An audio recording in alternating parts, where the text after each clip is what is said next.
Le PER, le plan d'épargne retraite, est-ce que c'est intéressant et surtout à qui ça s'adresse? Parce que oui, ça peut être intéressant, mais ça va dépendre de ton profil, de tes objectifs et surtout de tes revenus et donc de ta tranche marginale d'imposition parce que pour certaines personnes, le PER, c'est pas du tout optimisé et pour d'autres, ça peut leur permettre de payer moins d'impôts parce qu'en fait, on a un report d'imposition. Donc globalement, ce qu'il faut comprendre avec le PER, c'est que ça fonctionne c'est une enveloppe fiscale qui fonctionne comme le PEA, comme l'assurance vie, comme le compte titre, mais juste la fiscalité, elle est différente. Dedans, on peut y placer des actions, des ETF. Ça va dépendre en fait de ton PER. Mais ce qui est important à comprendre, c'est que c'est pas un cadeau fiscal, c'est pas une fiscalité que tu ne vas pas payer. C'est juste une fiscalité qui est décalée. C'est-à-dire que tu ne payes pas aujourd'hui l'impôt sur les sommes que tu as versées, mais tu seras imposé plus tard, à la sortie. Et à la sortie, c'est à la retraite. Donc on verra aussi que ça va dépendre de tes objectifs. La liquidité, elle est inexistante en fait sur le PER parce qu'à partir du moment où tu mets de l'argent sur PER, tu ne peux pas le sortir avant la retraite, sauf cas exceptionnel. Donc on va voir vraiment à qui ça s'adresse. Ça peut être intéressant que pour certains profils. Donc, le PER, comme je l'ai dit, il en existe plusieurs. Il y a le PER individuel que tu peux souscrire de façon classique, comme tu ouvrirais un PEA, un compte titre, une assurance vie dans un courtier traditionnel, ou notamment un courtier en ligne, parce que c'est beaucoup plus optimisé en termes de frais. Tu as le PER collectif d'entreprise et le PER obligatoire d'entreprise. On ne va pas détailler là-dessus parce que ça va dépendre de ton entreprise, ça va dépendre de à quel point, enfin, du type de salarié que tu es, etc. Donc, on reste sur le PER individuel. Le mécanisme de déduction fiscale, il est le suivant. En gros, tu vas faire une économie d'impôt qui est égale au montant que tu as versé sur ton PER fois ta tranche marginale d'imposition. Et c'est ça qui est important à comprendre.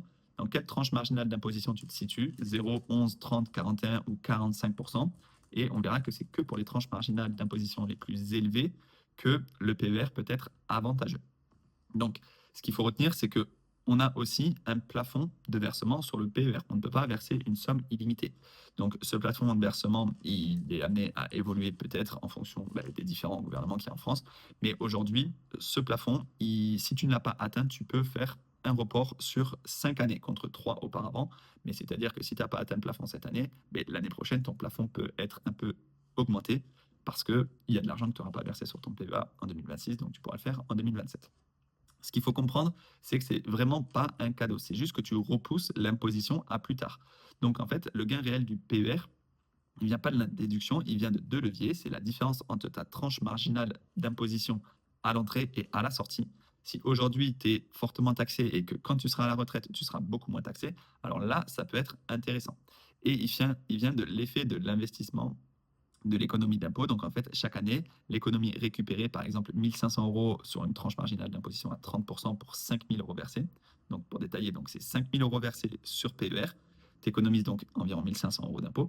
Et bien, cette différence de 1 500, elle peut être elle-même réinvestie sur un horizon long, donc sur PEA, sur compte titre, sur assurance vie. Et du coup, ça peut te permettre aussi d'avoir un effet de capitalisation qui soit important.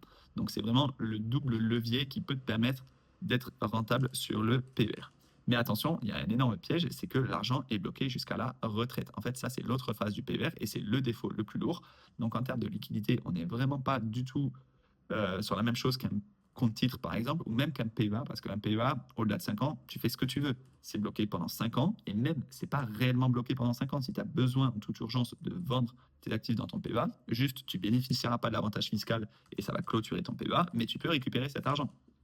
Ça n'a pas trop d'intérêt, et c'est pour ça qu'on a besoin d'une épargne de précaution, une épargne de sécurité. Je t'ai fait d'ailleurs une vidéo que tu peux retrouver sur la chaîne, donc n'hésite pas à aller la voir, il y a aussi des articles de blog sur tout ça.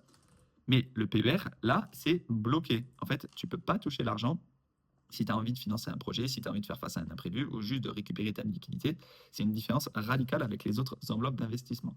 Il existe juste 5 cas dans lesquels tu peux débloquer cet argent. C'est en cas d'achat de ta résidence principale, si tes droits au chômage arrivent à expiration, si tu es en situation de surendettement, si tu es en situation d'invalidité, si tu as un décès de ton conjoint ou de ton partenaire de PAX et si tu as une cessation d'activité non salariée. Donc ça concerne quand même assez peu de personnes, toutes ces situations, excepté peut-être l'achat de la résidence principale. Mais sinon, au-delà de ça, le seul moyen de débloquer ton plan d'épargne retraite, c'est, comme son nom l'indique, à la retraite. Donc, il faudra aussi anticiper en fait quelle fiscalité tu vas payer à la retraite. Est-ce que tes revenus vont fortement baisser ou non? À quel âge tu vas prendre ta retraite, etc. Et du coup, Si tu choisis de ne pas de déduire ton imposition à l'entrée, tu la payeras à la sortie. Et c'est pour ça que, admettons qu'on est sur une tranche marginale d'imposition aujourd'hui à 41% pour quelqu'un qui gagne plutôt bien sa vie et qu'à la retraite, il perd fortement en revenus et qu'il est sur du 30 ou du 11%, et bien, l'impôt qu'il paiera sur ses revenus sera là beaucoup plus intéressant. On a la possibilité aussi de choisir de ne pas déduire à l'entrée, mais ça, je ne vais pas trop m'attarder dessus, je t'invite à aller consulter sur le site. Donc, le le PER, pardon, il ne remplace pas le PEA, ni l'assurance vie, ni le compte titre. Il répond juste à des objectifs différents. Ça va dépendre, encore une fois, de ton horizon visé. Si tu as un horizon d'investissement très très long et que tu veux débloquer cet argent à la retraite, oui, ça peut être intéressant. Si tu as un horizon d'investissement moyen terme, même long terme, mais ne serait-ce que même 20 ans, si aujourd'hui tu as 25 ans et que tu as un horizon d'investissement 20 ans, ben, le PER, c'est pas encore une fois, c'est pas optimisé. C'est vraiment une question de liquidité à anticiper. L'avantage fiscal à l'entrée, il est uniquement présent sur le PER et non pas sur le PEA ni l'assurance vie. Mais à la sortie, ce qui est le plus intéressant fiscalement, c'est quand même le plan d'épargne en action.